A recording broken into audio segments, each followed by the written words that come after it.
Hai să vedem, bă, cum naiba folosim și instalăm Splashtop. Ok. Hai să vedem. Splashtop Streamer. Scrieți, vedeți? Splashtop Streamer. Dați la Splashtop Downloads aici.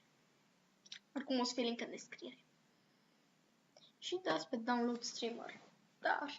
Ok, și linkul ăsta să fie în descriere. Hai să-mi punem acum linkurile care trebuie într-un notepad. Ok. Text.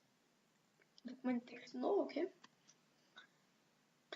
Ok, noi l-avem aici, dar eu l-am instalat. Câte știu. Da. Îl am aici. Splashtop Streamer is ready. O să dau logout. Pentru a vedea cum este first time. Ok, și o să trebuie să faceți un cont, dați pe Create a Splashtop Account. Și puneți e-mail-ul, puneți nu știu ce și vedeți voi cum vă creați contul. Nu știu exact cum le-am creat. Și acum hai să ne log. Și după aia veniți aici și vă logați. Da, stai. Că aproape emisiunea mea e română și nu știu ce mai să schimb limba, dar e ok. O să văd eu cum fac, ok. Ok, și ne-am logat. Acum, trebuie să vă descărcați de pe Android sau iOS aplicația Splashtop 2. O să revin acum cu un record de pe tabletă. So, yeah. Ia că am revenit. Am încercat toată damul să nu mai pune. Bun, hai. Scrieți aici Splashtop 2, cum e scris acolo. Nu mai vei da. Really? Nu sunt ca... What? Oricum, scrieți Splashtop 2 și vă luați Splashtop aici. Ok, dați pe el. Vă logați la fel.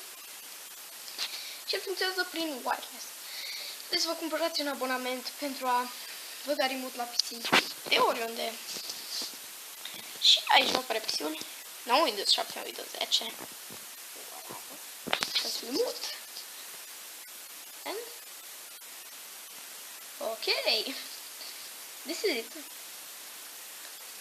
Acum eu... asta e PC-ul. Asta e filmarea dinainte.